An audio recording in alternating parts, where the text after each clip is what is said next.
মেয়েরা একটু কি হয়, সরল সোজা হয়। মেয়ে আমার মা, মেয়ে আমার বোন, আমার ফুফি, আমার দাদি, আমার নানি, যেই হোক, ওদের আবেগটা একটু বেশি, ওদের বিবেক একটু কম, ওরা বুদ্ধি কম, ওরা আবেগ তাড়িত হয়, ভালোবাসার কথা শুনলে পাগল হয়ে যায়। এইভাবে তাদেরকে প্রতারণা করা হচ্ছে, পরিকল্পিতভাবে প্রতারণা করা হচ্ছে।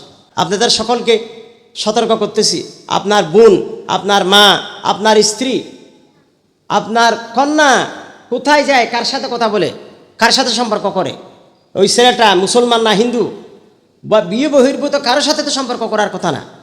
যেই হোক সে, অনেক সময় ও হিন্দু সেটাও বলে না, বিয়ের পরে বোঝা যায় যখন পালাই গেছে দেখতেছে হিন্দু ছেলে। এতদিন সে তার নাম গোপন করে, তার পরিচয় গোপন করে। আবার অনেক সময় কৌশল নেয় যে আমি একটু ইসলাম গ্রহণ করতে চাচ্ছি, আমি একজনের সাহায্য চাচ্ছি। তা আপনি যদি ইসলাম গ্রহণ করতে চান, মসজিদের ইমামের কাছে যান, খতিবের কাছে যান, মসজিদের কি বলা হয় সভাপতির কাছে যান, সেক্রেটারির কাছে যান, একটা তরুণী, মুসলিম তরুণীর কাছে কেন?